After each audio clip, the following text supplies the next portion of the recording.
ধনী হতে আল্লাহ পাক নিষেধ করেন নাই, ধনী হতে আল্লাহ নিষেধ করেন নাই, ব্যবসা করতে নিষেধ করেন নাই, ধন সম্পদ আল্লাহ পাক অর্জন করতেও নিষেধ করেন নাই, কিন্তু দুনিয়ার পূজা করতে আল্লাহ নিষেধ করেছেন, দুনিয়ার মোহে ডুবে যেতে আল্লাহ নিষেধ করেছেন। সম্পদ ওসমান রাদিয়াল্লাহু আনহুরও ছিল, কিন্তু সেই সম্পদ তিনি তার প্রয়োজনে যতটুকু লাগতো এতটুকু ব্যয় করতেন, বাকিটা আল্লাহর রাস্তায় ব্যয় করতেন। উসমান রাদিয়াল্লাহু আনহুর মতো ধনী হতে কোনো সমস্যা আছে? ওর আপত্তি আছে? একটা আমল তার জীবনী থেকে পাওয়া যায়, এটা পড়ে আমার কাছে এত নিজেকে এত ছোট মনে হচ্ছে যে কাশ যদি এই আমলটা আমি করতে পারতাম। বলে দেব, চেষ্টা করছি যে করার, আপনারাও করার চেষ্টা করেন। উসমান রাদিয়াল্লাহু আনহু ধনী ছিলেন কিনা, তো নবীর কাছে গিয়ে বলছেন যে আমার ধন সম্পদ খুব বেশি বাড়ছে, ইয়া রাসূলুল্লাহ আপনি সম্পদ একটু কমানোর দোয়া করেন তো আমার জন্য। চিন্তা করা যায় মানুষ এমন দোয়া কেউ করবে এই যুগে?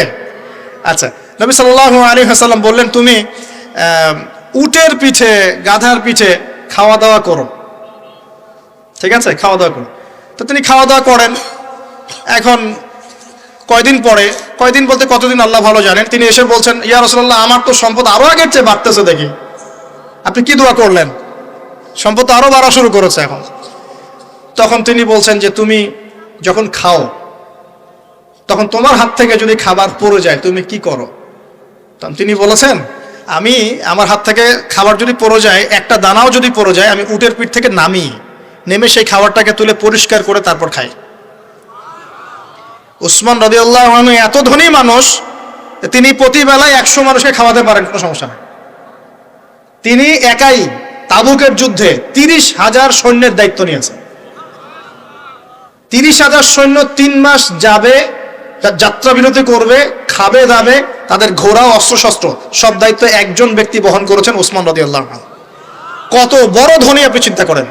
উনার মতো ধনী কোনো পররাষ্ট্রমন্ত্রীও নাই পৃথিবীতে এখন পর্যন্ত, কোনো বিশ্ব নেতাও নাই ওনার মতো ধনী, এখন কেউই নাই। আর উনি কিন্তু তার এই ধন সম্পদ সুদের মধ্য দিয়ে অর্জন করেন নাই, তার ধন সম্পদ দুর্নীতির মধ্য দিয়ে অর্জন করেন নাই, তার ধন সম্পদ তিনি কিন্তু এই যে অন্যের সম্পদ অন্যায়ভাবে দখল করে অর্জন করেন নাই। তিনি সম্পদ অর্জন করেছেন বৈধ পন্থায়, হালাল ব্যবসা করেছেন নাকি না? এই যে আমল, তখন নবীজি বলছেন যে তোমার আমল যদি এমনই হয় তাহলে তোমাকে আল্লাহ পাক সম্পদ দিবে না, কাকে সম্পদ দিবে? তুমি আল্লাহ পাকের যে সম্পদ রিজিকের যে শুকরিয়া আদায় করো, কৃতজ্ঞতা প্রকাশ করো যে আল্লাহ আমাকে ভালোবেসে রিজিকটা দিয়েছেন, আমার হাত থেকে পড়ে গেছে আমি তুলে খাই।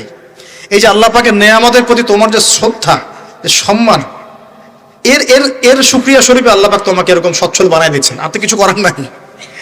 তো উসমান রাদিয়াল্লাহু আনহুর মতো ধনী হতে কোনো সমস্যা আছে? তিনি কৃপণ ছিলেন না, তিনি আল্লাহ পাকের নেয়ামতের শুকরগুজার ছিলেন। ভুল ব্যাখ্যা নেবেন না, তিনি আল্লাহ পাকের নেয়ামতের শুকরগুজার ছিলেন। আমরা আল্লাহ পাকের নেয়ামতের শুকরিয়া আদায় করবো ইনশাআল্লাহ, এবং যা রিজিক আল্লাহ আমাদেরকে দিয়েছেন এতে সন্তুষ্ট থাকবো ইনশাআল্লাহ, এবং হালাল ভাবে চলার চেষ্টা করব। আল্লাহ পাক আমাদেরকে ধন দিলে সেই ধন সম্পদ যতটুকু আমার পরিবারের জন্য প্রয়োজন, বাড়তিগুলো আমরা আল্লাহর পথে দান সাদাকা করবো ইনশাআল্লাহ।